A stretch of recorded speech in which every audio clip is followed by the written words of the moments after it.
제가 메시지 전한 부분에 정말 좀 두려운 말씀들이 있기 때문에 저는 이 말씀을 좀 전하기야 이런 것을 전하기야 부담은 되지만 우리는 반드시 이 메시지를 들어야 되기 때문에 안 들은 것보다 들은 자가 더 말씀에 하나님이 원하는 존재가 될 수 있기 때문에 제가 전하게 됩니다.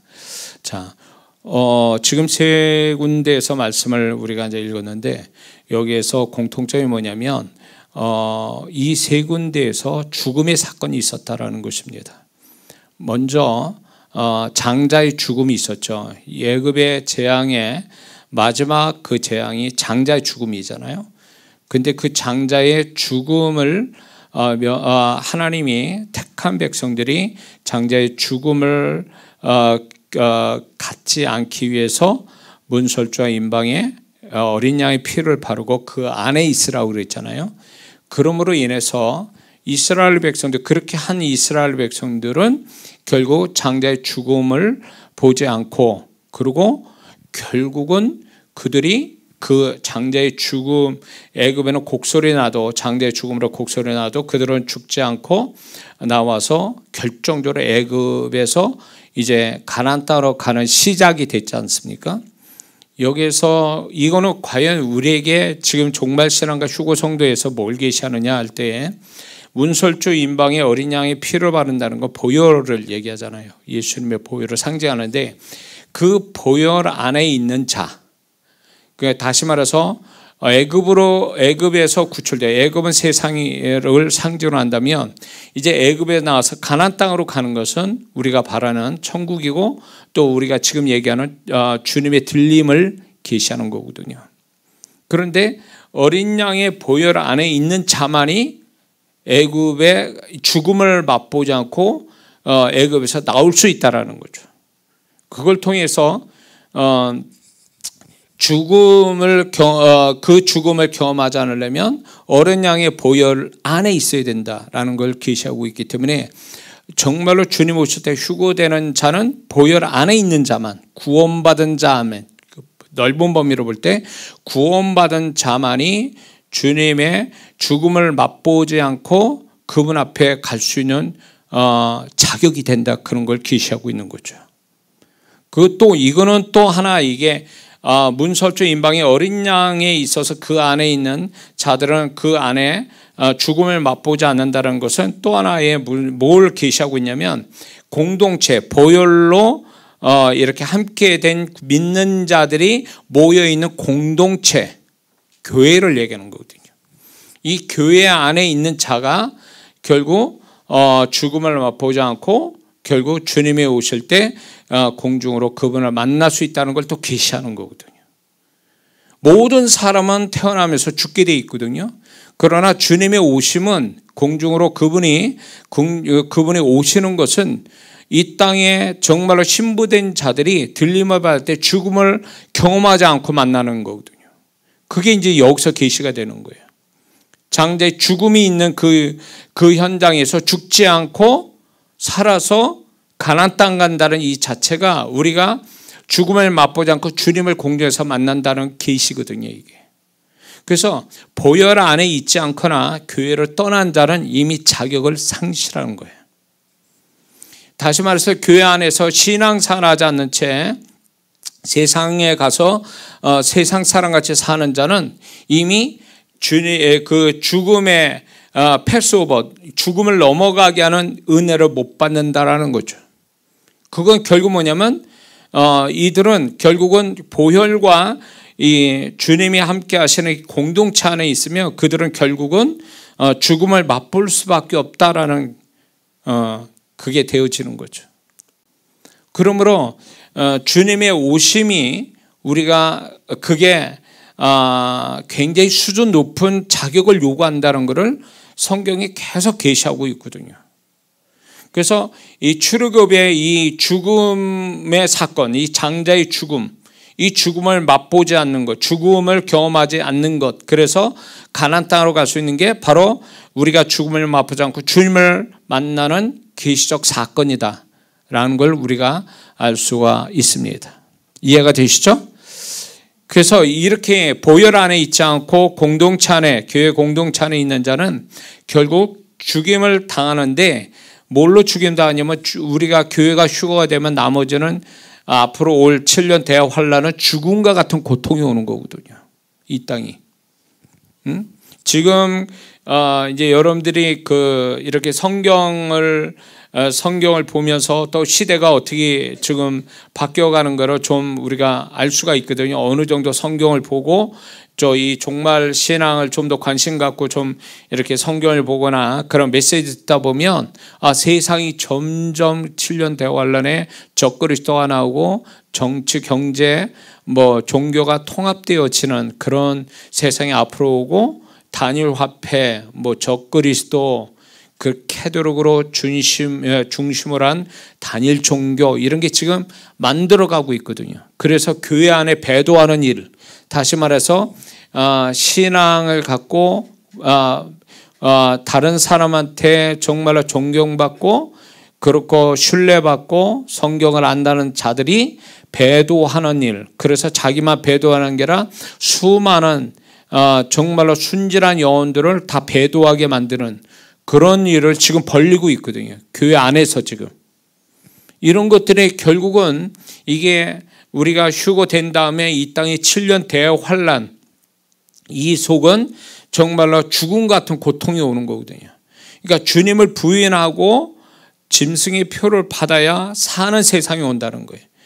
앞으로 이제 짐승의 표라는 게 결국은 이제 경제권을, 이제 세계 단일 경제권을 만드는데, 그게 지금 AI의 발달이 결국은 돈이 없는 세대, 돈 지폐가 없는 세대. 그래서 모든 사람들이 이제 정부의 통제를 받으면서 돈을 이렇게 단일 디지털 화폐를 가짐으로 인해서 지금 우리가 지폐를 쓸 때에 지폐를 어디다 썼는지를 누구도 모르잖아요. 나만 아는 거잖아요. 돈을 어디다 썼는지. 근데 앞으로는 그 돈이 디지털 화폐가 되면은 돈을 어디다 썼는지, 얼마 썼는지 다 나온다라는 거예요.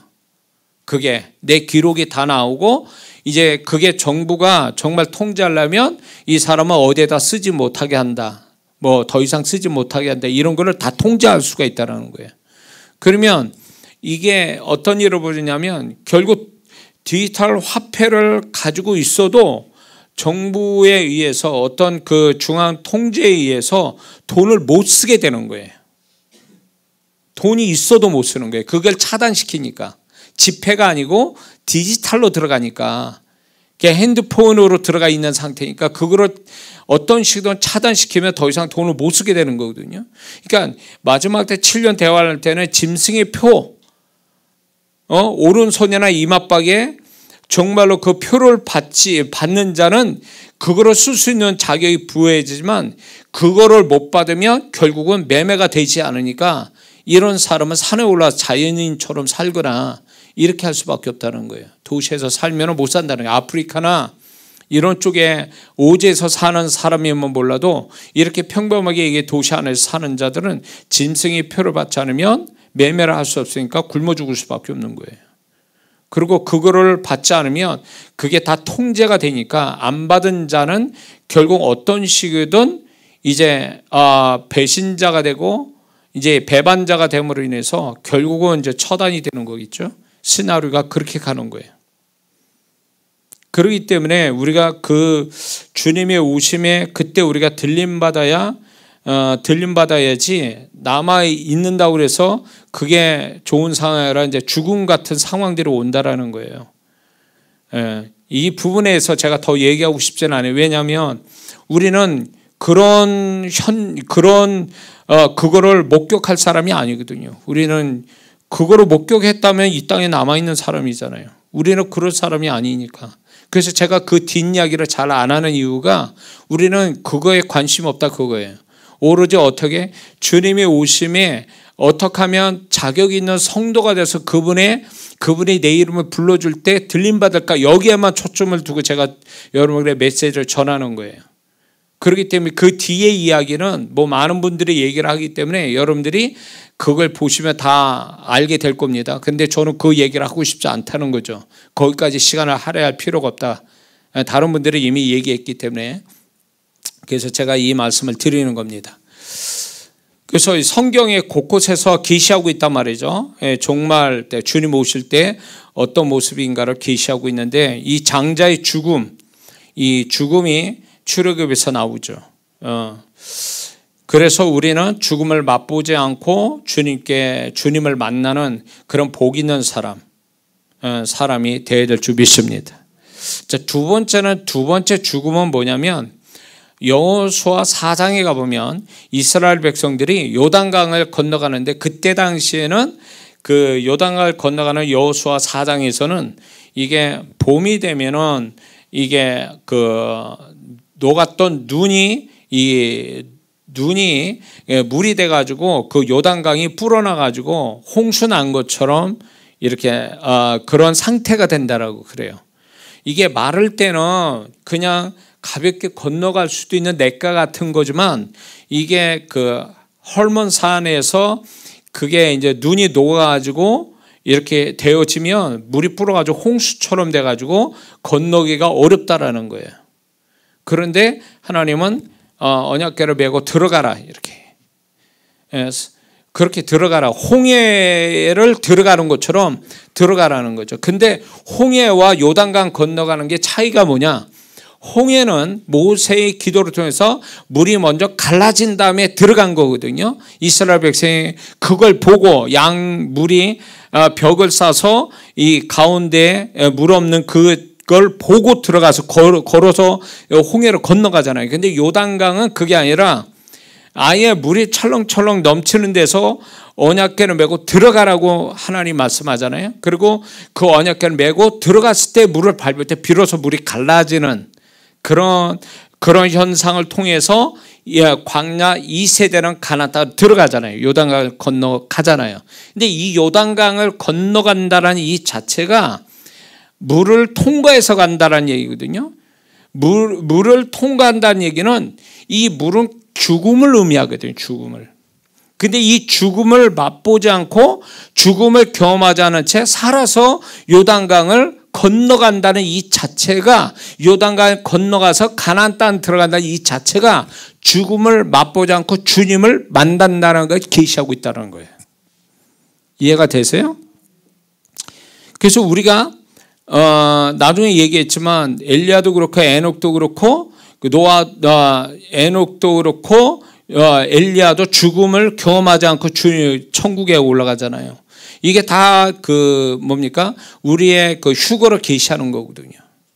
근데 이제 여기서는 제가 설명하는 것은 그겁니다. 계시하는 것은 죽음인데 물이 불어서 거기서 물에 불은 데서 들어가면 사람이 물에 의해서 죽을 수 있는데 그 물을 먹는 게 아니라 물이 양쪽으로 갈라지면서 한쪽 벽으로 세워지면서 물이 흐르지 않는 상태에서 이렇게 그거를 건너갔다는 건 죽음을 경험하지 않는 채 가나안 땅 들어갔다는 얘기니까 이게 주님 만나는 자들의 계시다 그 얘기죠. 이해가 되시죠? 그러니까 이게 얼마나 영광스러운 거예요.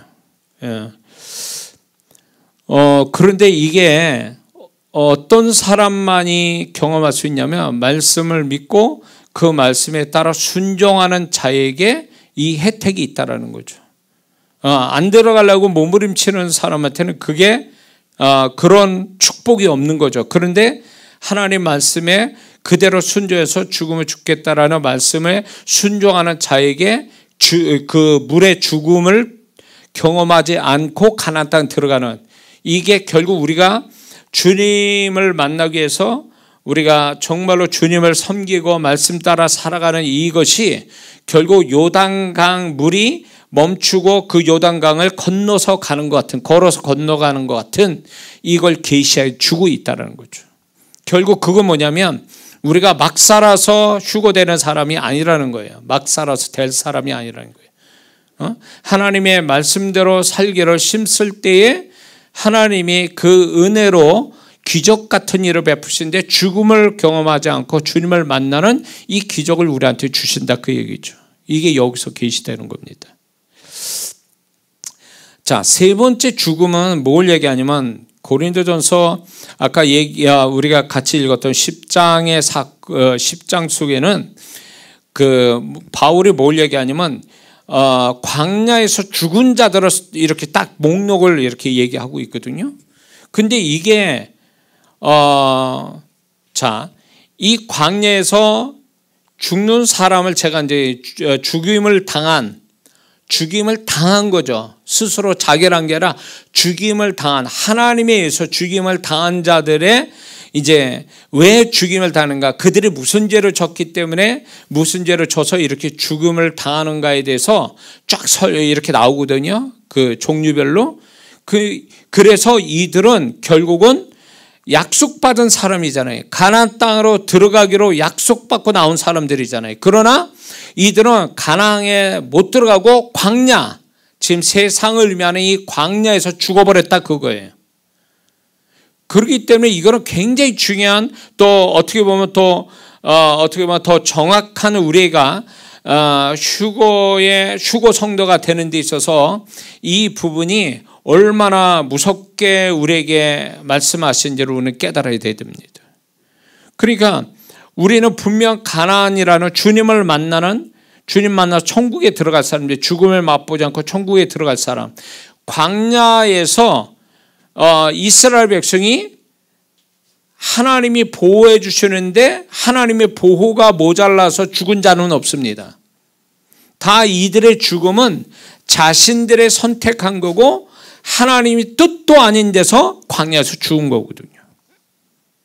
그렇기 때문에 더 크게 얘기하자면 궁극적으로 광야 1세대는 광야에 다 죽었거든요. 다 죽었단 말이에요. 근데 이 죽음을 기록하게 하신 것은 이때 당시 바울은 이들과 같은 죄악을 범하지 마라 이렇게 말씀하지만, 이 말씀이 더 확대하면, 우리에게 지금 확대하면, 물론 우리가 주님 살아는데 이런 죄를 범하면 안 된다라는 거지만, 주님 오시는 이때에 이 초점으로 본다면, 이 관점으로 본다면 이런 죄악을 범하게 되면 탈락된다 그거예요. 죽음을 경험한다는 얘기는 죽음을 맛보지 않고 죽음을 경험하지 않고 주님을 만나야 될 사람인데, 죽음을 경험했다는 것, 자격이 상실됐다는 것, 광야에서 죽었다는 건 자격 상실이거든요.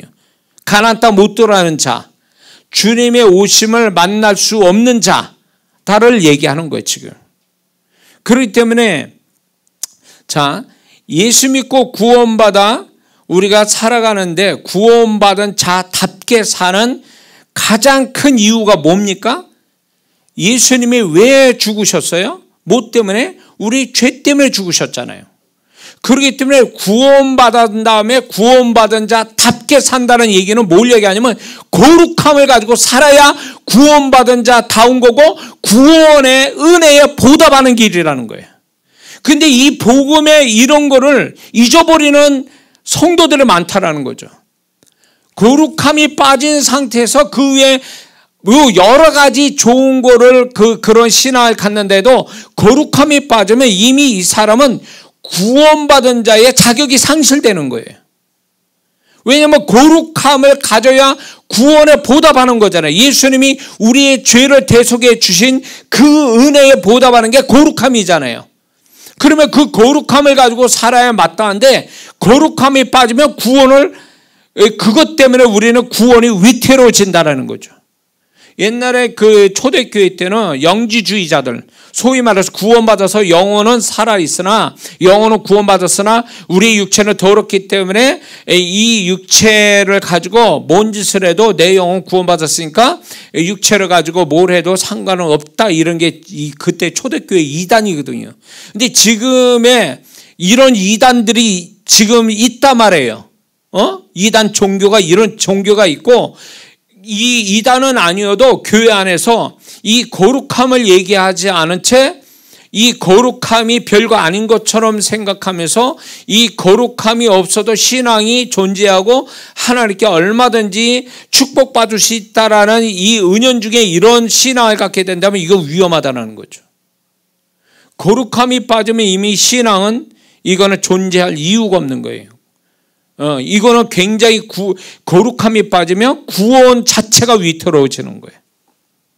그런데 지금 이 광야에서 이들이 종류별로 범죄한 걸로 결국은 광야에서 자기 신들도 원하지 않고 하나님도 원하지 않게 이들이 광야에서 죽은 이 사건이 오늘날 많은 성도들이 주님 오실 날 준비되어져야 갈 성도들이 이런 범죄의 죄악으로 넘어져서 죽음을 경험할 수밖에 없는, 이 죽음을 경험한다니, 가나안 땅 못 들어가고 죽음을 경험한다는 것은 그들이 실제적 죽음도 얘기하지만 결국은 들림받지 못한 채 이 땅에 남아서 죽음 같은 고통의 시간을 지난다는 걸 계시하고 있는 거예요. 또 그렇기 때문에 이게 굉장히 무섭다라는 거예요, 이 말씀이. 그래서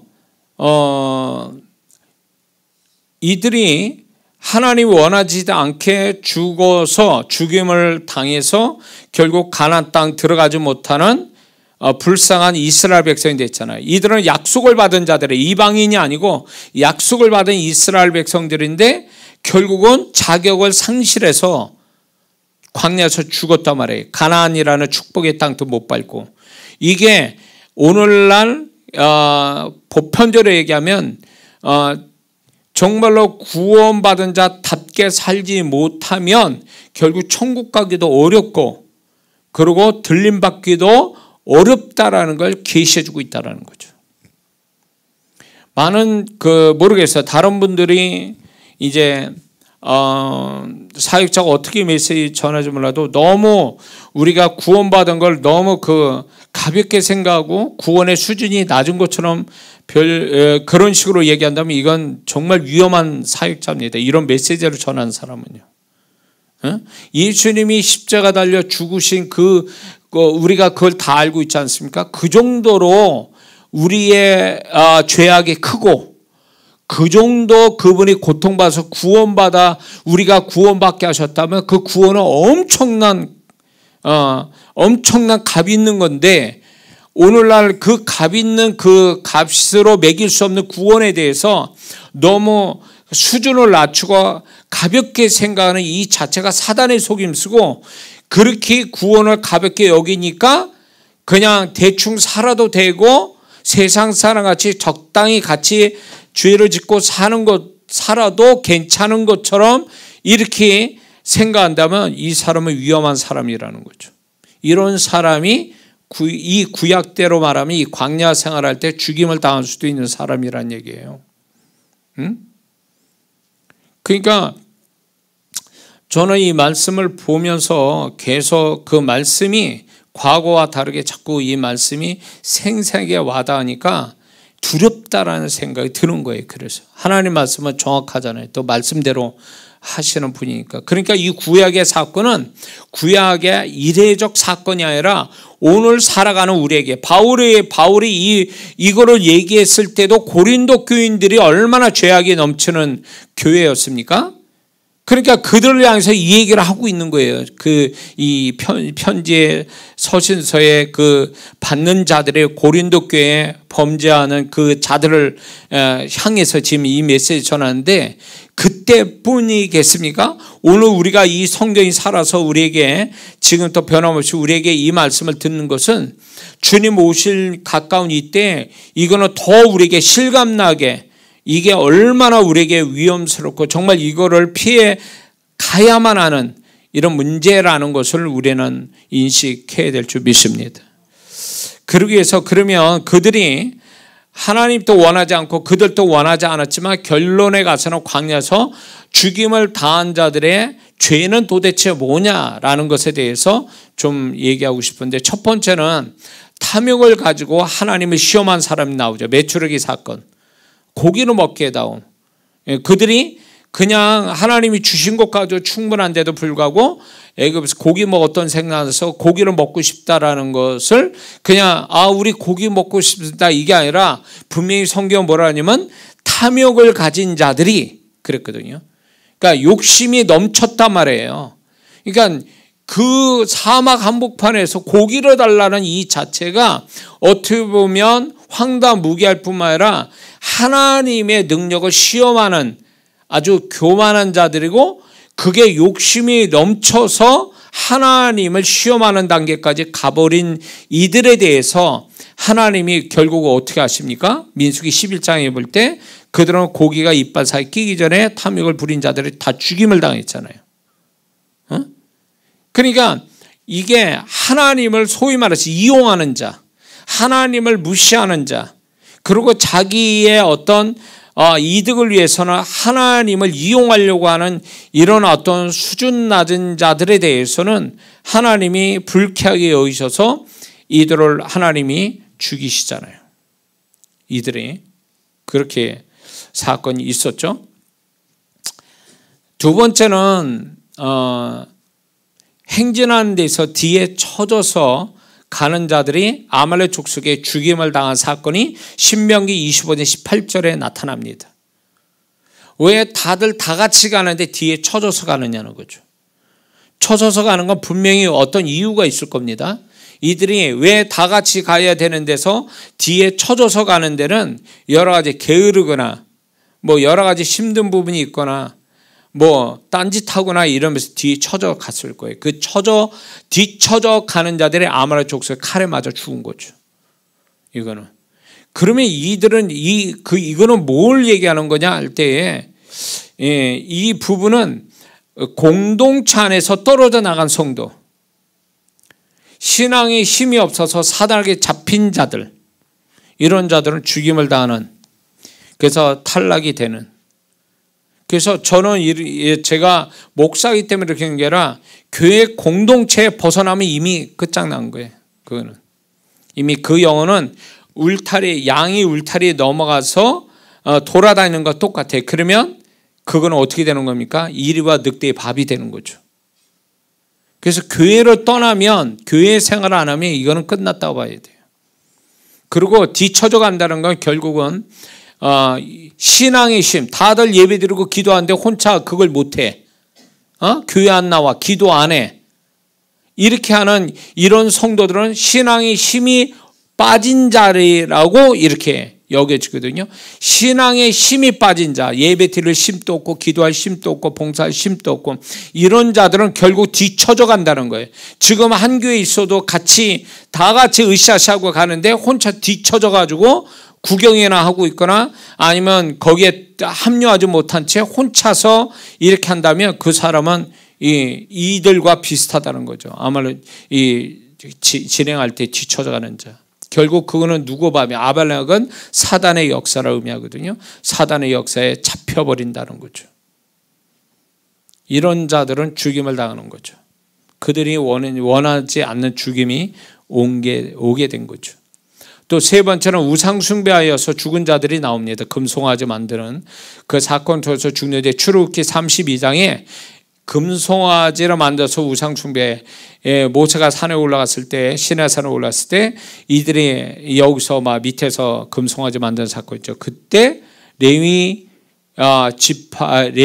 지파의 사람들에 의해서 죽임을 당한 자가 그날 3,000명이라고 했어요. 3,000명이 죽임을 당했습니다. 우상 숭배에다가 죽임을 당한 거죠. 이거는 뭘 계시하냐면 주님보다 더 사랑하는 것, 우상, 주님보다 더 사랑하는 것, 세상 것을 더 사랑하는 것, 이게 우상이죠. 주님보다 더 사랑하는 것이 우상이에요. 그게 돈일 수도 있고 자기 자신일 수도 있고 어떤 주님과 비등하게 두고 생각하는 거, 주님보다 더 높은 가치를 두는 거, 더 신뢰하고 거기에다 헌신하는 이 모든 건 우상이거든요. 그 우상은 결국 우상을 숭배했던 자들은 3,000명은 가난 가지도 못하고 죽음을 당합니다. 광야에서. 또 어떤 사람이 있었냐면 안식일을 지키지 않았던 한 사람이 나오거든요. 민수기 15장에 가보면 안식일을 지키지 않고 안식일에 나무로 죽고 이런 자들이 한 사람이 나온단 말이에요. 그 사람도 돌 맞아 죽죠. 이건 뭐냐면 기본적 신앙을 지키지 않는 자, 이 자는 이 자도 이들과 비슷하다는 거죠. 신앙을 지키지 않는 자, 기본적인 신앙을 지키지 않는 자, 죽임을 당하는 모습 보이죠. 다섯 번째는 이방 여인과 음행한 자. 분명히 이방 여인하고 결혼을 금하고 있었는데 이들이 이방 여인과 결혼할 뿐만 아니라 결혼하지 않은 채 음행을 저지른 자에 대해서 민수기 25장에 나오는데 이런 음행한 자를 2만 3천 명이 죽음을 당합니다. 2만 3천 명. 성적인 문제로 인해서 2만 3천 명이 죽임을 당해요. 자, 그리고 또 하나님의 은혜를 무시하고 원망하는 자. 그래서 하나님이 만나를 먹이시고 물을 먹이신데도 그거를 가볍게 생각하고 무시하고 원망하는 자. 민수기 21장에 나오거든요. 다 아는 것처럼 하나님이 뱀을 풀어서 그 뱀을 막아주셨는데 그 뱀에 의해서 그들이 죽임을 당하잖아요. 그래서 노뱀을 하나님의 은혜로 노뱀을 만들어서 높이 달려서 그거를 쳐다보는 자는 죽임을 면하게 되는. 그러니까 이들이 하나님을 원망했다. 원망하는 그 대가가 죽음이었어요. 그래서 이 뱀에 물리게 되는데 이 뱀은 결국 사단의 역사거든요. 근데 이때 하나님이 없는 뱀을 만들어 가지고 이들에게 원망의 죄의 대가를 뱀을 만들어서 물게 한 게 아니라 원래 사막에는 치명적인 독을 품고 있는 뱀은 항상 있었던 거예요. 근데 하나님이 이들을 지켜주고 계셨던 건데 이들이 원망하니까 그 하나님의 보호막이 열려버린 거예요. 열려서 그 사막에 있는 뱀이 그들을 죽이게 한 거죠. 그러니까 원망하다가 죽음을 당한 거예요. 이런 자들이 있다. 몇 명인지는 나오진 않아요. 그러나 분명히 죽음을 당한 사건이 나오죠. 거기에다가 하나님의 거룩함과 영광, 믿음을 드러내지 않는 사역자에 대한 하나님이 징계로 죽임을 또 당하죠. 우리가 아는 것처럼 모세가 안타까운 모습이죠. 모세가 무리바에서 분명히 하나님은 말로 반석을 향해서 말을 해라. 물이 나오게. 그러나 모세는 두 번이나 지팡이를 이게 불신앙인지 분노인지 두 가지가 다 있는지 그래서 모세가 그 지팡이로 두 번 치죠. 분노하면서 불신앙처럼 지팡이를 두 번 치는 것이 결국 가나안 땅 못 들어가게 되는 비극이 모세에게 생긴 거죠. 안타까운 거죠. 저는 이게 사역자를 향해서 말씀하고 있다고 봐요. 사역자가 하나님의 영광을 드러내지 않고 그리고 하나님 뜻대로 살지 않으면 한 번에 훅 간 거죠. 모세가 여지껏 40년 동안을 이스라엘 백성 자기 끌고 오다가 이제 여기서 그냥 끝난 거예요. 가나안 땅 못 들어간 거죠. 이걸 보면서 사역자가 하나님께 은혜도 받고 특별한 어떤 주님의 어떤 도구로도 쓰임 받지만 하나님 뜻대로 하지 않게 되면 치명적으로 이런 문제가 생길 수도 있다라는 거에 두려움을 갖게 되죠. 뿐만 아니라 그 권위에 도전하여서 죽임 당한 자들이 있습니다. 고라, 나단, 아비람 이 세 사람이 반역을 일으키죠. 반역을 일으키고 그 지휘관 250명이 같이 반역을 일으킵니다. 근데 결국 어떻게 됐습니까? 고라, 나단, 아비람은 결국 그 가족과 함께 땅에 갈라짐으로 땀이 삼킴으로 인해서 다 죽임을 당하죠. 이들은 모세의 권위에 도전하다가 망한 자들이에요. 그래서 여기서 우리가 알 수 있는 게 아마 죽임이 이 가족들 세 사람의 가족들 하면 수십 명 되고 수백 명이 될 수도 있겠죠. 수십 명이 되겠죠. 죽임을 당한 거예요. 그래서 여기서 우리가 알아야 될 게 함부로 하나님이 세우신 권위에 이렇게 불순한 동기로 도전을 하게 되면 결국 죽임을 당할 수밖에 없다. 그래서 권위에 도전을 해서 결국은 죽임을 당하고 있는 거죠. 근데 이게 모세의 정당한 권위에 도전, 불순한 동기로 도전한 고라, 나단, 아비람도 있지만 잘못된 권위 속에 들어가서 죽임을 당하는 자도 있어요. 그게 누구냐? 이단 교주에 들어간, 그 이단에 속아서 이단 속에 들어간 사람들, 다 죽임을 당한 자들이에요. 그 사람들은 구원 못 받습니다. 지옥 가는 거죠. 응? 그리고 이제 그렇죠. 그리고 잘못 가르치고 잘못된 길로 가게 만드는 사역자, 그 사역자로 인해서 억울하게 죽임을 당한 자들이 있어요. 그러니까 오늘날 여러분들이 또 좋은 교회라면 결국은 이제 여러 가지가 있지만 아주 중요한 것은 그 교회 목사님이 뭘 가르치냐, 정말 제대로 가르치고 있느냐라는 거에 대해서 아주 중요합니다. 아무리 교회가 화려하고 좋고 뭐 성도들 좋은 뭐예요. 목사님이 지금 딴 얘기하고 있는데, 하나님 말씀하고 다른 이야기하고 있는데, 이렇게 되면 그 얘기를 듣고 거기에 이렇게 그거를 믿고 따라가는 사람은 자동적으로 그 잘못된 그 사역자와 같이 도매급으로 넘어가는 거예요. 그러니까 여러분들이 섬기는 교회 목사님 위해서 기도를 많이 할 이유가 여기 있는 거예요. 잘못 가르쳐서 그 잘못 가르친 거를 나도 못 모르고 그냥 그대로 그게 맞는 것처럼 받아들이다가 망하는 자가 될 수도 있다라는 거예요. 같이 도매급으로 넘어간다는 거죠. 목사님을 위해서 많이 기도해야 되고, 혹 기도를 하는데 목사님이 영 그냥 계속 말씀과 다르게 얘기 나온다. 그럼 그 교회 나와야 되는 거예요. 자기 영혼을 위해서라도. 감정적으로 나가는 게 아니라 목사님이 아무래도 말씀하고 다른 이야기를 한다 자꾸. 그럼 그거 뛰쳐나와야 돼요. 그거 같이 있어서 같이 망한 자가 되면 안 된다는 얘기죠. 자, 그 다음에 이제 잘못된 성전 분향을 한 이스라엘 백성이 있습니다.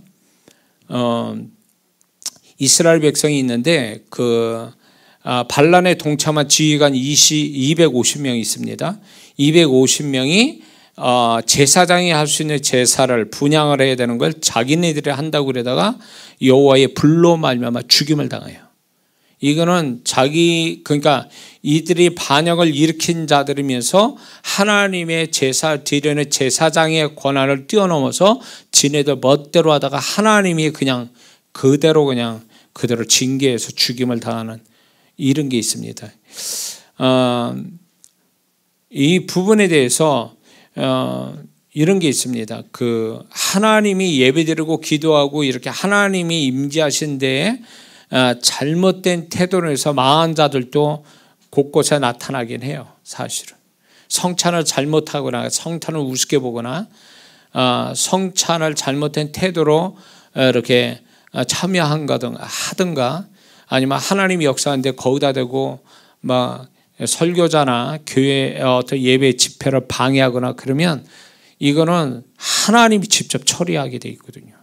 이건 하나님의 권위에 도전하는 것이 돼서 하나님이 바로 처리를 하거든요. 그런 부분을 이제 저도 그걸 보면서 이제 이게 하나님을 향해서 하고 있는 영적인 행위에 있어서 그 현장이나 그런 거에 대해서 함부로 이 정신 나간 어떤 태도를 취하면 문제가 생긴다라는 거죠. 아주 이게 중요합니다.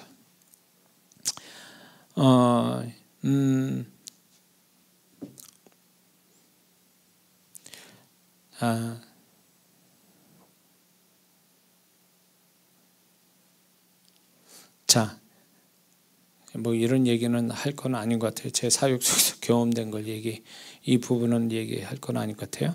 그리고 하나님의 징계로 연병으로 전염병으로 죽은 이스라엘 백성이 나옵니다. 민수기 16장에 보면 그 연병으로 전염병으로 죽은 자들이 성경에 기록했는데 14,700명이라고 기록하고 있습니다.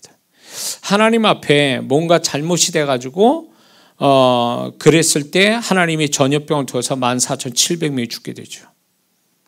이게 지금 광야에서 다 죽은 자들이에요. 그리고 부정적인 말 계속 원망하고 이랬던 자들, 민수기 14장 28절에 뭐라고 말씀합니까? 하나님이 내 귀에 들려진 대로 내가 그대로 행한다 이렇게 말씀하거든요. 근데 그 하나님의 귀에 들렸던 소리가 뭐냐면 이런 얘기예요. 우리를 죽일 데 없어서 여기까지 광야에 와서 우리를 죽이느냐 이런 얘기를 자주 했거든요.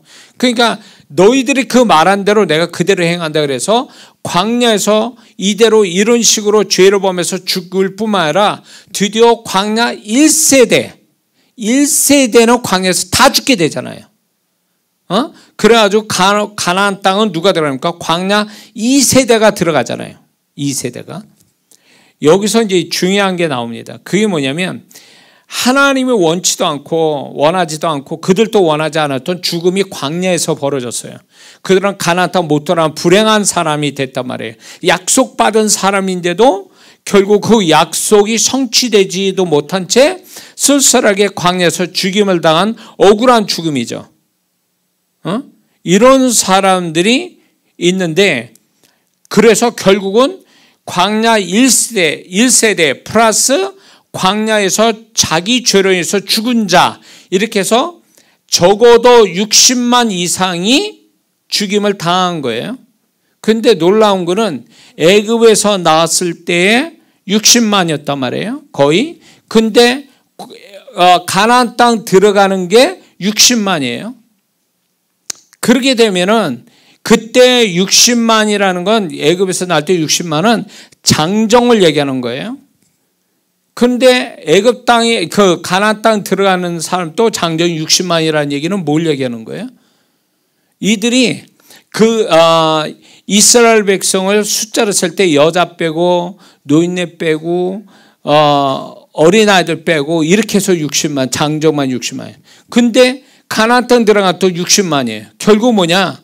반이 광야에서 다 죽은 거예요. 광야 1세대와 자기 죄로 죽은 자들이 반이 죽었다 그 얘기예요. 광야에서. 그 얘기가 뭐냐? 이거를 크게 생각해 볼 때 우리 지금 종말신학 휴거 성도를 비춰볼 때 50%는 광야에서 다 죽고 50%만 들어가는 거예요. 비율로 볼 때. 그러니까 약속을 받았다 해서 그들이 다 천국 가는 게 아니고 그게 다 들림받는 게 아니라 이 말씀에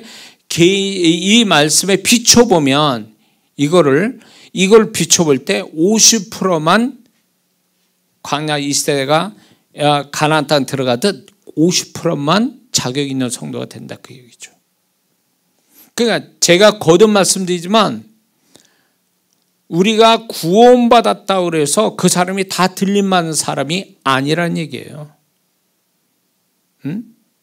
이건 분명한 사실이에요. 비율로 제가 계속 말씀했죠. 어디에는 15%, 어디에는 반, 어디에는 몇 프로 뭐 이런 거를 제가 설명했는데 틀리지 않아요. 사실. 틀리지 않다고.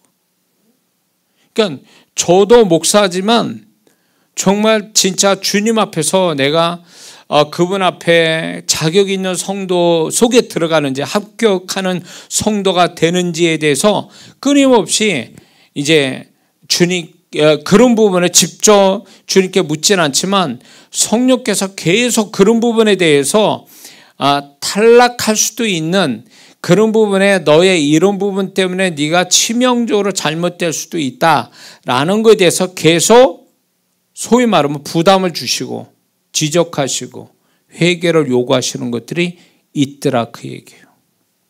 여러분도 어떻습니까? 그런 거 느끼십니까? 이들이 지금요 제가 이제 종류별로 할 때만 한 10가지 종류가 되는데 이 사람의 범죄가 죽는데 이 사람이 설마니 이거 아주 죽을 수 있을까라고 생각했을 거 아니에요. 자신들이 이것 때문에 죽는다라고 생각하면 정말 그 죽을 각오하고 이 짓을 했을까요? 아니잖아요. 이들의 생각은요, 설마니 이거 아주 죽을 수 있어? 주님이 예고하지도 않았으니까 설마 이렇게 했다고 날 죽이시나? 이렇게 생각했다는 거죠. 근데 정말 죽이셨잖아요. 그러니까 여기서 우리가 알아야 될 게 뭐냐면 우리가 지금 살아가면서 우리가 그분이 나를 정말 어떤 주님의 약속에 성취되는 들림받는 영광스러운 존재로 빚어가려고 우리를 준비되어 가는데 우리는 딴짓거리 하는 거죠. 사이드에 빠져가지고 야 이렇게 뭐 이런 것쯤이야 뭐 하나님이 눈 감아주시고 뭐 괜찮을지 않을까? 뭐 이런 생각을 만약에 갖게 된다면 위험하다는 얘기죠. 왜냐하면 그것 때문에 치명적인 문제가 생길 수도 있으니까요. 이 사람들이 여지껏 잘 하다가 이거 하나로 뒤집어진 거잖아요. 이거 하나로 죽임을 당한 자들이잖아요. 응? 그렇다면 우리에 비춰볼 때 우리가 정말로 주님을 따라가는데 9가지 잘했어요. 근데 한 가지가 잘못했어. 그럼 그 한 가지가 치명적이라면 어떻게 생각할 거냐 그 얘기예요. 나는 9가지 잘했으니까 한 가지는 뭐 눈 감아주시겠지. 아니요. 그분은 정확하신 분이에요. 그러니까 이거는 목사고 뭐고 예외가 없어요. 믿는 자라면 다 그분은 정확하게 그 부분에 대해서 이런 게 있어요. 이들은 성령님이 안 계셨을 때니까 이들은 이 부분이 잘못됐다 이거 하면 큰일 난다라는 지적해 주시는 성령님이 없었으니까 이들이 이렇게는 하거든요. 그런데 우리 안에는 그 성령님이 계시잖아요. 우리 안에. 그래서 그분이 나에게 이렇게 지적을 하시잖아요. 의에 대해서 심판에 대해서 죄에 대해서 우리에게 계속 그걸 지적하시거든요. 영적인 부담을 주시고 자꾸 우리를 지적하고 책망하시고 그런 부분에 부담과 두려움을 갖게 하시고 이런 것들이 결국 다 뭐냐면 네가 그런 것들이 잘못된 거고 이게 얼마나 이게 영적으로 하나님 앞에서 잘못되고 치명적인가를 미리 알려주시는 거예요. 미리 알려주실 때 우리는 요한일서 1장 7절 9절처럼 예수님의 보혈을 그 보혈에 의지해서 자백하고 회개해서 고침받는 것 이게 대단히 중요하다는 거예요. 이것도 회개해서 보혈로 이렇게 보혈로 씻음 받는 것도 기한이 있어요. 그 기한을 넘어가면 회개도 소용없는 때가 온다라는 거예요.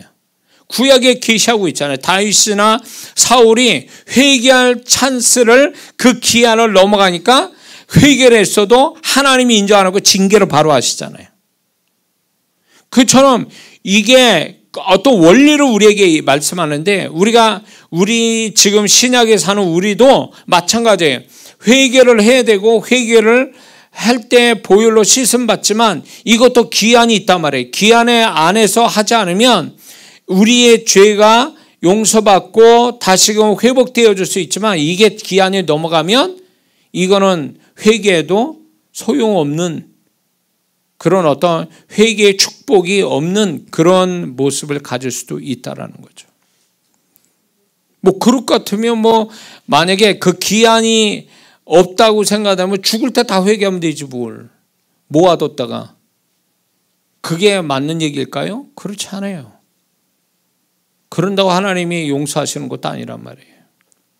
응? 그래서 성령께서 그때마다 우리에게 지적을 하시고 책망하실 때 그걸 잘 들어야 돼요. 그리고 그 즉시로 바로 고백하고 돌아설 줄 아는 자가 그분 앞에 죽음을 맛보지 않고 들림받을 수 있는 자로 하나하나 준비되어 가는 거예요. 거듭 말씀드리지만 이 광야에서 죽임을 당한 자들은 하나로 표현한다면 죄예요. 하나님 앞에 죄. 하나님이 불쾌하게 여기는 죄 때문에 이들이 죽은 거예요. 그러므로 오늘날에도 정말로 그분 앞에 들림받는, 죽음을 경험하지 않는 채 들림받는 자가 되려면 제일 중요한 게, 죽음과 죄는 그 죄의 삭은 사망이요. 로마서 6장 23절에 죄의 삭은 사망이잖아요. 죄 이꼴 죽음이란 말이에요. 그렇기 때문에 우리는 죽음을 맛보지 않고 가야 될 사람이라면 결국은 뭐냐냐, 죄를 버려야 죽음을 경험하지 않고 주님 앞에 간다는 얘기가 된다는 얘기예요. 이해가 되시죠? 그러니까 우리가 회개를 하지 않고 살아간다면 이 죄가 나를 죽음으로 끌고 간다는 거예요. 죽음으로 끌고 간다는 얘기는 결국 들림을 못 받는다는 얘기와 똑같은 얘기예요. 왜냐하면 들림받는 자는 죽음을 경험하지 않고 그분 앞에 가는데, 죽음을 경험하지 않는 자는 결국 뭡니까? 죄 없는 자가 가야 되는 거잖아요.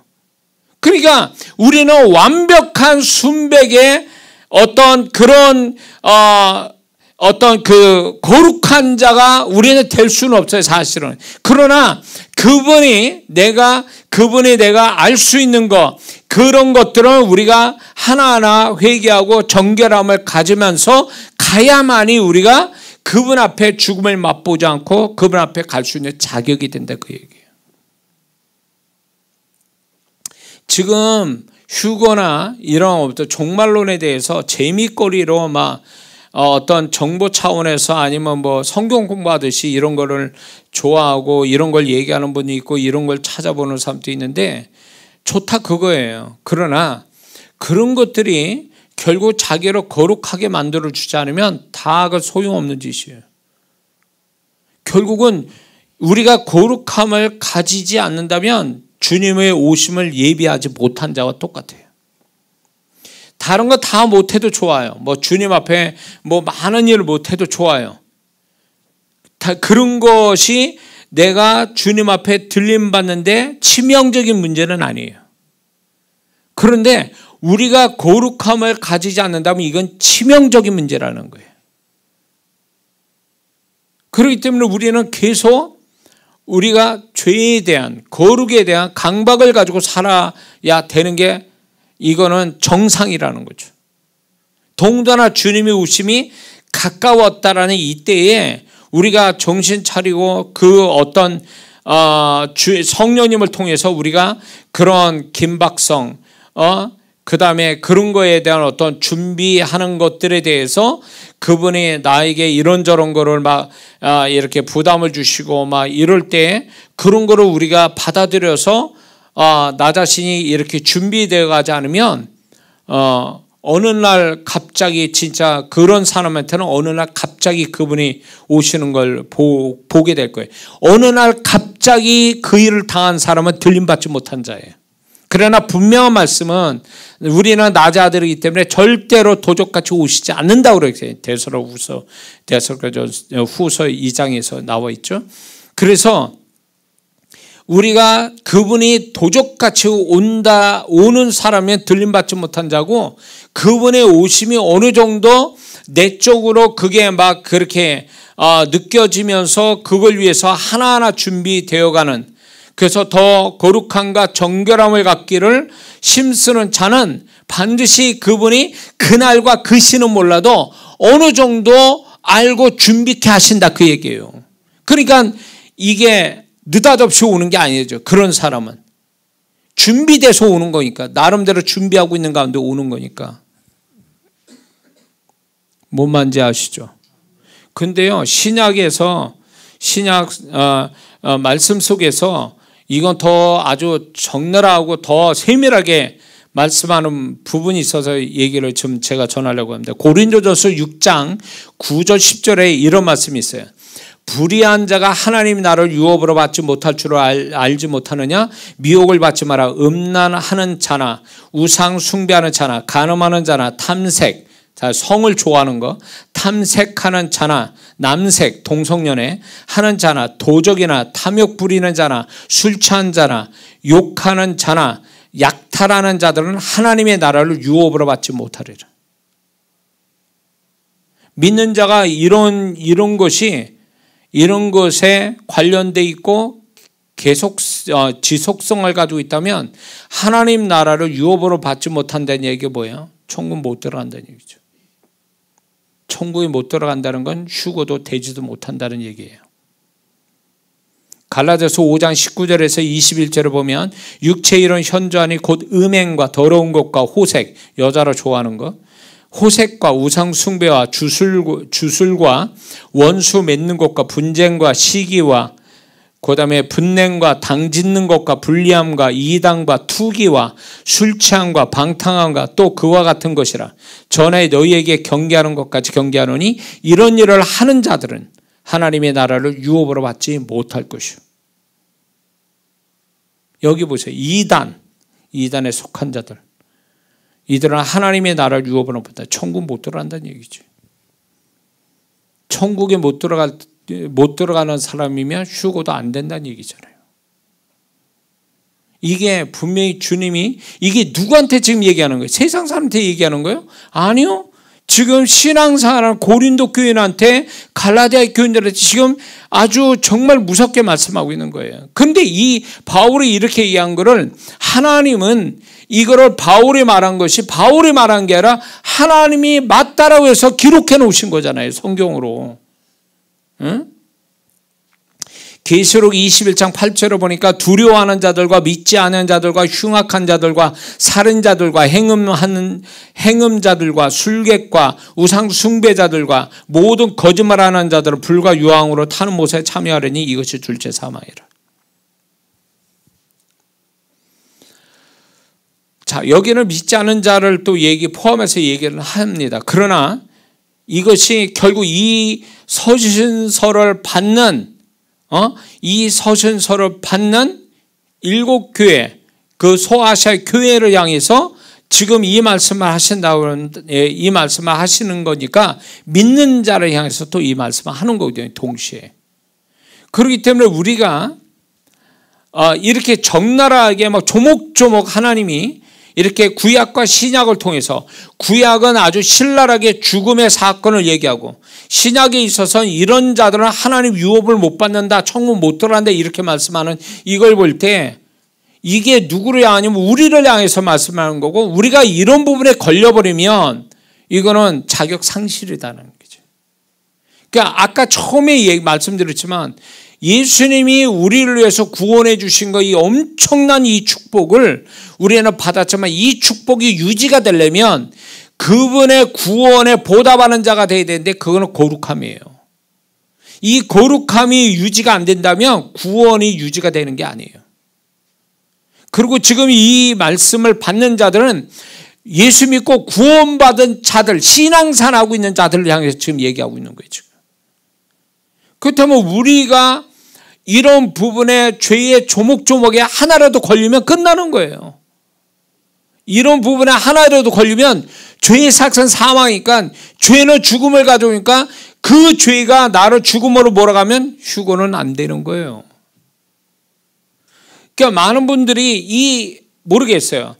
다른 분들은 이게 말하기가 부담스러워서 얘기를 안 한 건지 몰라서 얘기를 안 하는 건지 알 수는 없지만 저는 유독 이 말씀들이 이 휴거 성도, 종말 신앙 휴거 성도를 제가 마음 부담 주서 준비할 때에 저는 어디에 초점 뒀냐면 휴거 성도는 어떤 성도냐?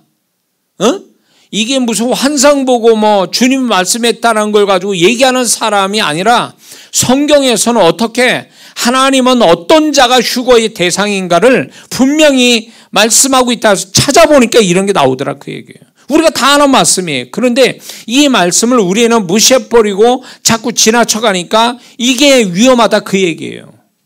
응? 설마하니 광야 생활에 죽임당한 자들이 설마니 하나밖에 없는 목숨을 이것 때문에 내가 죽는다고? 그렇게 생각했다면 그 짓을 안 했겠지. 근데 그거를 설마가 사람 잡았죠. 결국은 그들은 그 한 가지에 죽임을 당한 거잖아요. 그러면 아마 그 사람들을 뭐 지옥 가든 어디든 간에 죽은 다음에 후회했을 거 아니에요. 아, 내가 이럴 줄 알았으면 내가 하지 말아야 되는 건데 이랬을 거 아니냐는 거예요. 그렇다면 우리가 지금 여기에 그거에 대해서 비춰서 우리가 지금 만약에 이런 것쯤이야 뭐 내가 지금 잘하고 있는데 뭐 9가지 잘하고 있는데 뭐 한 가지 이거 하나 가지고 뭐 하나님 혹시 나를 어떻게 하실까? 어떻게 하신다고요?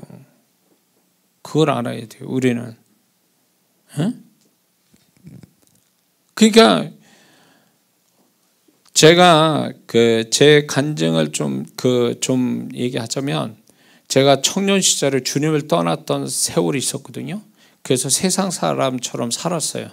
그러다 다시 주님께로 돌아오게 됐는데 주님께 돌아와서 이제 하나님 앞에 다시 고백하고 눈물로 회개하면서 교회로 들어왔는데 이것 가지고는 내가 아무래도 이게 부족하다 생각해가지고 산에 올라와서 금식을 3일 동안 회개만 해야 되겠다 그래서 3일 금식하고 산기도원에 갔어요. 기도원에 가서 3일 동안 금식하면서 회개할 거를 노트에다 다 적었어요.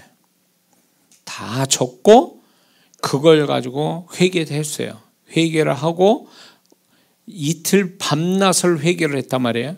3일째 가니까 더 이상 안 떠올라. 다 적어놓고 했는데 그래서 안 떠오르니까 이게 하루는 또 남았고 그래서 어떻게 하냐 그래서 이제 그 다음에 한 게 뭐냐면 성령님 내가 알지 못하는 죄를 깨닫게 해주세요. 알게 해주세요. 그렇게 기도했더니 정말 누구 말처럼 그게 영화의 한 장면처럼 착착착 넘어가는 거예요. 슬라이드 뭐 그 필름처럼 착착착 이렇게 나타나는 거예요. 그걸 하루 동안 했어요. 하루 동안 밤낮으로 이걸 회개했더니 제가 딱 그 산기도 들어갈 때는 기도원 갈 때는 지옥 가는 기분으로 들어갔어요. 또 그게 그 분위기를 내주는 게 그날 기도원을 갔는데 왜 날이 흐린 거예요. 먹구름이 쫙 끼니까 막 거기는 또 산기도원이 이렇게 경사가 져가지고 이렇게 힘들어요.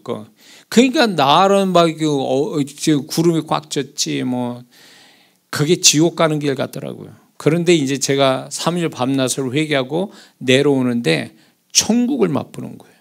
똑같은 장소인데 회개하니까 이 마음이 정말 천국이 이루어진 거예요. 새소리, 바람소리, 아침에 해가 새로운 거예요. 천국 같은 기분이 드는 거예요.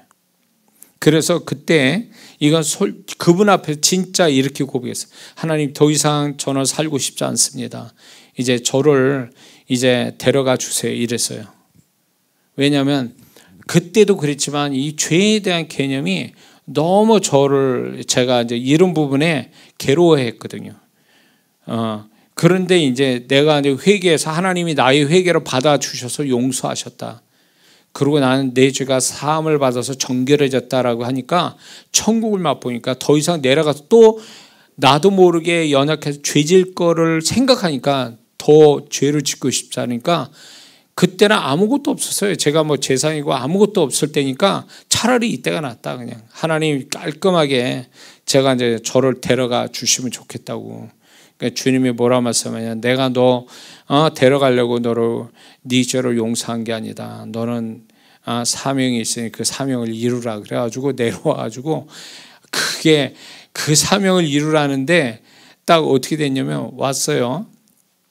와서 이제 교회 제가 이제 침례교에서 이제 원래 감리교 생활했다가 이제 침례교로 넘어왔는데 침례교 이제 그 교회를 이제 들어가서 신앙생활하는데 거기에 사귀었던 그 여자 전사님이 있었어요.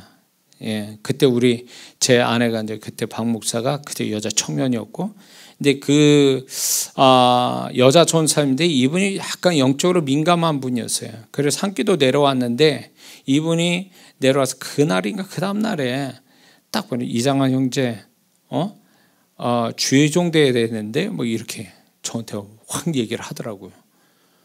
근데 내가 고등학교 2학년 때 서운했거든요. 주의종 되겠다고.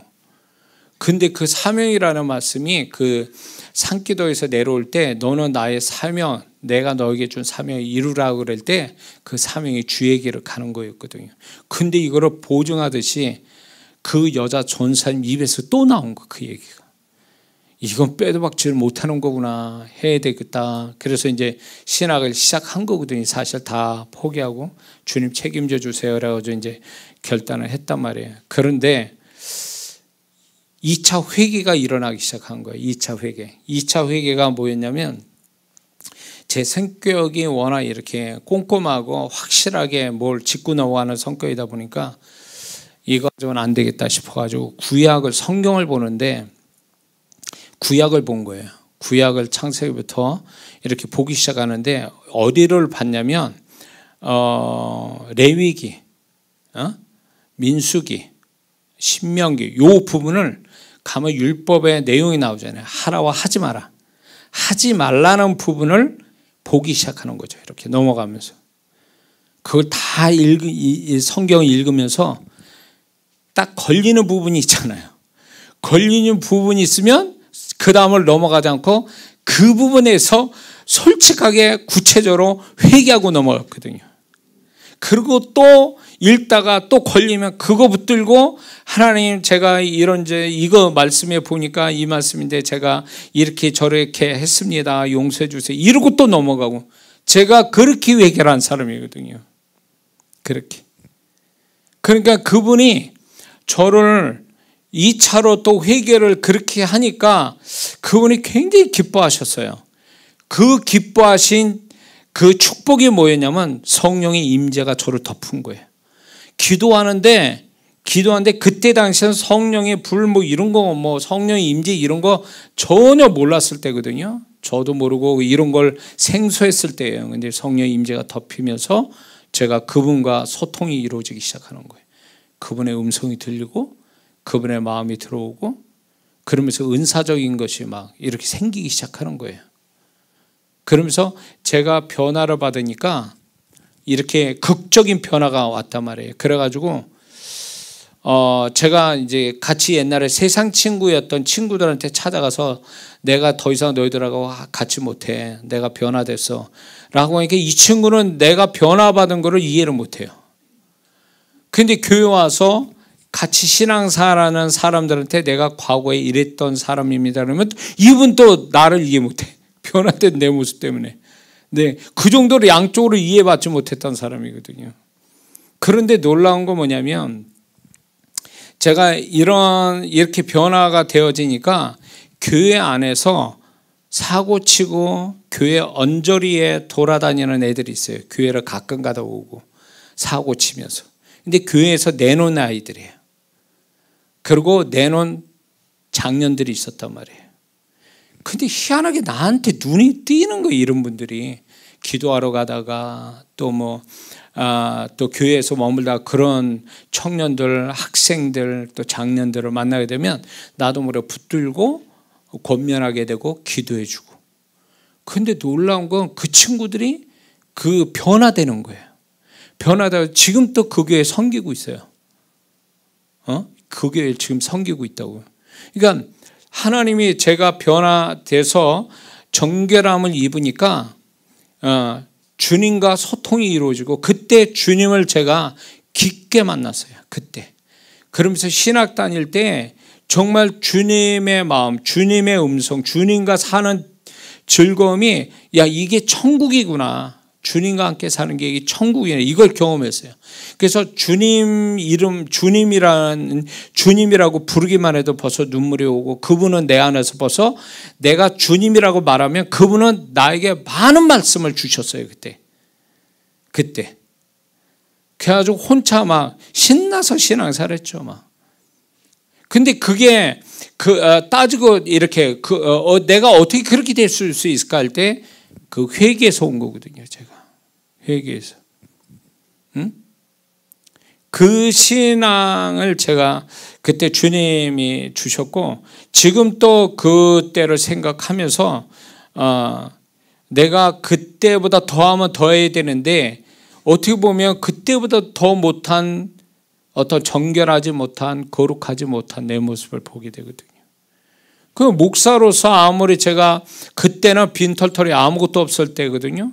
근데 지금은 하나님이 많은 걸 주시고 또 주님의 통로자가 되고 많은 주님의 능력이 저를 통해서 나타났는데도 불구하고 그때만큼 순전하지 못한 내 모습에 비교가 자꾸 되는 거예요, 저는. 그러면서 이러면 안 되는데 그게 무슨 성이에요? 주님의 통로자 되고 제가 많은 걸 가지면 무슨 성이 있냐고. 주님이 일을 많이 하면 뭐하냐고. 존재 자체가 그분의 바라시는 거룩함이 없는데. 지금 또 이 부분에 대해서 항상 마음에 눌림이 있어요, 저는. 지금도. 그러니까 주님 앞에서 지금 이런 여러분과 지금 휴거 성도의 자격이 어떻게 되냐 할 때 이 부분을 얘기 안 할 수가 없는 거예요. 이 부분에 대해서. 이걸 심각하게 받아들여야 돼요. 여러분들은. 그래서 여기에 하나라도 걸리면 이거는 여지껏 잘해온 것이 아무 소용이 없어지는 거예요. 이 하나 때문에 무너지는 수가 있다는 얘기죠. 제가 많은 성도분들을 이렇게 듣고 사역해주고 있는 데 있어서 정말 좋은 성도분들을 많아요. 그런데 주님이 저한테 직접 말씀하는 것도 있지만 그분의 말씀하는 속에서 아는 게 뭐냐면 그분이 다 잘합니다. 근데 그 한 가지가 치명적으로 이분한테 약점이 된 거예요. 이 한 가지가 하나님의 일하심을 중단시키고 하나님의 은혜가 오지 못하고 사단이 막 틈타는 것이 돼버리고 이런 일들이 벌어지더라는 거죠. 근데 그분은 내가 뭐 주님 앞에 잘했으니까 그러면서 이 한 가지 부분에 대해서 아주 가볍게 생각하는 거예요. 그 가볍게 생각하는 그 한 가지가 이분한테 치명적인 거를 몰랐던 거예요. 광야에서 죽은 이 사람들이 이렇게 그 한 가지로 죽을 줄 알았으면 그렇게 했겠습니까? 몰랐으니까 그런 거예요. 그러니까 오늘날에도 성령이 안에서 지적하시고 책망하신 걸 못 듣고 그냥 아예 인간적으로 생각하고 세상적 관점으로 볼 때 이 정도면 뭐 잘하고 있는데 뭐 이 하나 가지고 뭐 어쩌. 아니요. 그 하나 때문에 망한다니까. 그 하나 때문에. 에? 이게 얼마나 무서운 얘기예요. 무서운 얘기냐고. 에? 성경에 그 하나 때문에 망한 자들이 얼마나 많냐고요. 그 하나 때문에 잘해오다가. 그래서 우리가 휴거 성도가 되는 게 목표예요. 정말 신앙을 잘 가져서 휴거되는 성도가 되자. 믿습니까? 이걸 목표로 지금 우리가 말씀 속에서 그분이 어떤 성도가 되기를 바라시고 계시하는 것을 찾아내서 같이 우리가 이제 이 말씀을 듣는 거죠. 그래서 말씀에 새겨서 그래 내가 잘 이렇게 나에게서 이렇게 말씀이 빛이니까 말씀의 빛으로 통해서 나의 어둠을 보고 내 어둠을 빛 대신 말씀을 통해서 어둠을 내어줬고 빛으로 충만한 존재. 그래서 내가 안팎으로 볼 때 주님 앞에 정도 흠도 없고 점도 없는 그런 존재가 되는 거. 이거를 그분이 바라시는 줄 믿습니다. 그래서 하나하나 지금부터 하나하나 만들어 가야 돼. 하나하나 이제 준비되어 가야 돼요. 어느 날 갑자기 하는 게 아니에요. 지금 여러분들 메시지 들은 여러분들은 이 메시지 자체가 준비하라고 사인을 주시는 거라고요. 뭐 들었어. 그래. 지금은 아니야. 좀 있다가 좀 내가 좀 여유 있을 때 그때 하지? 아니요. 그건 사단의 속임수예요. 걔네들은 뭐 합니까? 다음에 이 단어를 많이 우리한테 쓰게 해서 속이거든요. 그게 아니에요. 들었으니 우리가 우리 자신들을 살펴서 하나님 원치 않는 것들은 하나하나 버려갈 수 있는 사람이 되어야 될 줄 믿습니다. 이제 지금 남 돌아볼 게 아니에요. 지금 나를 돌아봐야 돼. 나를. 나에 대해서 소경 같으면 큰일 난단 말이에요. 눈 뜨고 나를 정확하게 봐서 지금 말씀으로 비춰봐야 돼요. 우리는 막연하게 어디다 근거를 두고 기준을 두고 나를 살펴야 되는지 모르니까 지금 하나님 말씀이에요. 많은 사람 말씀에 기준을 두고 자기를 돌아봐야지 뭐 어떤 사람 말 듣고 뭐 꿈을 봤다 환상 봤다 이런 사람 말 듣고 우리가 준비해서는 안 되는 거예요. 말씀에서 이미 하나님 말씀은 우리에게 계시를 정확하게 주고 있으니 우리가 이거에 대해서 비춰서 솔직하게 나를 인정해야 돼. 나는 이 부분에 나는 잘못했어라고 한다면 그걸 붙들고 씨름해야 돼요. 그것이 사라지도록. 그래서 계속 그분 앞에 준비되는 영혼, 이게 얼마나 가치 있는 일입니까? 세상 돈 버는 일보다 더 가치 있는 일이에요. 왜냐하면 이 수고가 언젠가는 반드시 빛날 날이 올 거니까. 우리는 죽음을 경험하지 않고 그분 앞에 들림받을 때 이 땅에 남아있을 사람도 있을 거 분명히. 그 사람들은 통곡하겠죠. 그날에 정말 잘했어야 되는데, 그때 잘했어야 되는데, 준비했었어야 했는데 아마 그러고 통곡할 거라는 거예요. 그러나 우리는 차근차근 준비되어서 그분 앞에 들림받는 복 있는 우리 모두가 되어야 될 줄 믿습니다. 기도합니다.